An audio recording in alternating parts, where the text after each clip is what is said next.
लोकसभा में स्थान को करने के लिए अभियान के लिए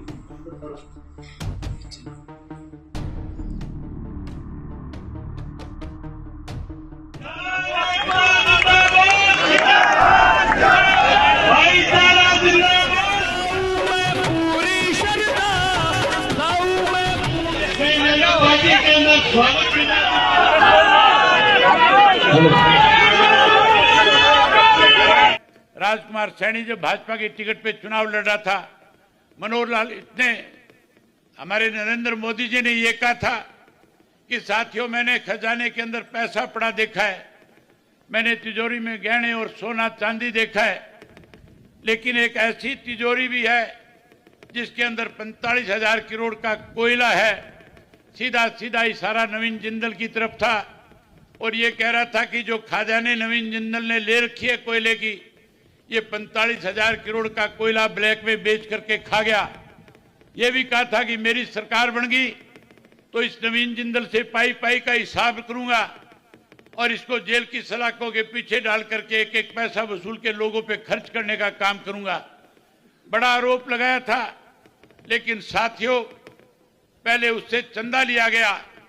आपको पता है पिछले दिनों सुप्रीम कोर्ट के आदेश के ऊपर जो इलेक्ट्रॉनिक बॉन्ड्स की जो खबरें छपी, जो सारी डिटेल आई, उसमें सबसे ज्यादा पैसा अगर इकट्ठा किया गया बड़े बड़े लोगों को डरा के धमका करके, तो भारतीय जनता पार्टी ने सबसे ज्यादा पैसा इकट्ठा किया है।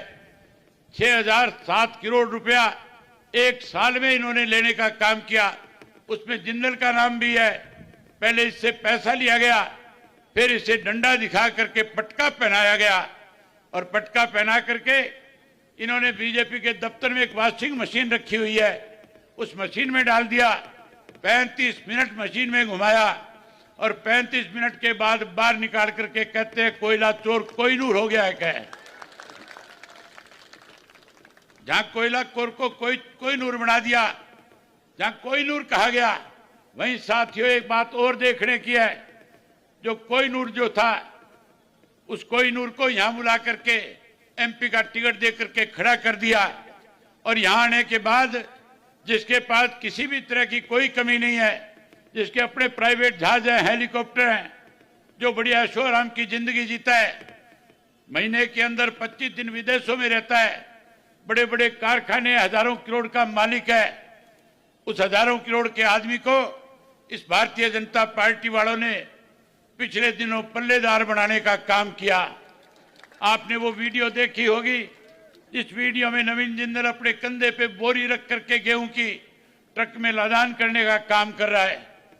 किस तरह से कोहिनूर को इन्होंने पल्लेदार बनाया, पहले कोयला चोर बनाया, फिर कोहिनूर बनाया, फिर पल्लेदार बनाया।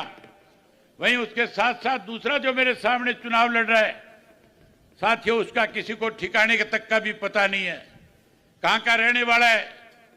हरियाणा से कोई वास्ता नहीं है। हरियाणा प्रदेश में 10 वर्ष में अनेकों एजिटेशन हुए हैं, अनेकों लड़ाइयां हमने लड़ने का काम किया है। चाहे मैं अपोजिशन लीडर था तब इस भारतीय जनता पार्टी को नकेल डाल करके रखता था, चाहे उसके बाद मुझे कभी भी हरियाणा प्रदेश की विधानसभा में इस बात को लेकर के मौका मिला, जब भी कभी बोलने के लिए खड़ा हुआ, मैंने सरकार को घुटनों के बल लाने का काम किया। साथियों एक बड़ी बात आजकल दोहराई जा रही है, एक बड़ी अफवाह आजकल यहाँ पर हरियाणा प्रदेश में विशेष रूप में कुरुक्षेत्र में फैलाई जा रही है।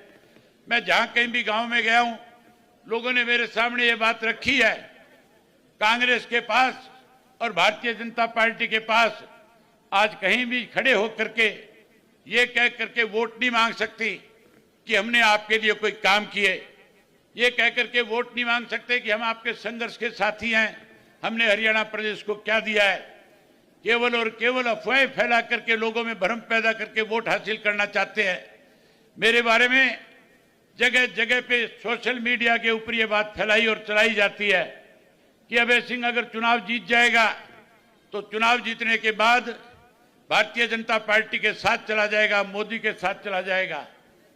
मैं आपसे एक बात खुल करके आज कह देना चाहता हूं, जहां साथियों मेरे से पहले सुखबीर बादल जी ने बहुत खुल करके कहा था कि आजकल की ये नेशनल जो पार्टियां हैं, ये रीजनल पार्टियों को खत्म करना चाहती है।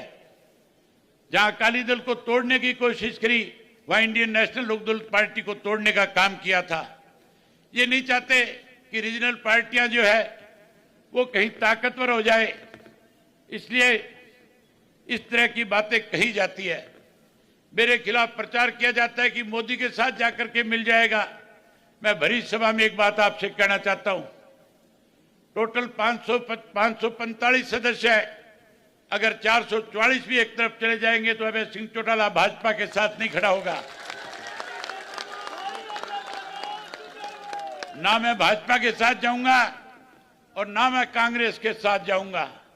मेरी लड़ाई केवल और केवल हरियाणा प्रदेश के किसानों की लड़ाई है। मैं जहां आपके लिए जो आपका आदेश होगा, जहां कहीं भी आप कहोगे, वहीं आपके साथ खड़ा होकर के आपकी लड़ाई लड़ने का काम करूंगा, आपकी आवाज बनने का काम करूंगा। जहां साथियों आपकी लड़ाई लड़ूंगा, जहां पिछले 5 वर्ष में मैंने आपकी लड़ाई लड़ने का काम किया है, वहीं एक चीज और बताना चाहूंगा। लगातार कांग्रेस के लोग इस प्रचार में जुटे थे, जो मेरे खिलाफ प्रचार कर रहे थे, उनकी पोल खुद की खुल गई है। साथियों, आपके सामने बड़ा उदाहरण है करनाल की लोकसभा की सीट। आप याद करो, जब चुनाव की बिगुल बजा था, जब चुनाव की घोषणाएं हुई थी, मैंने प्रेस कॉन्फ्रेंस में मेरे से प्रेस के साथियों ने पूछा था कि अभय सिंह जी आपकी क्या राय है, आप क्या करोगे। मैंने उनसे कहा था कि हम 10 की 10 सीट पे चुनाव लड़ेंगे, और वहीं मैंने उनके सामने एक बात कही थी कि मनोहर लाल खट्टर अगर करनाल से चुनाव लड़ेगा तो मेरी जाती इच्छा है कि करनाल के अंदर हम सबको मिलकर के एक ऐसा उम्मीदवार खड़ा करना चाहिए जो मनोहर लाल खट्टर को चुनाव से बाहर करने का काम करे।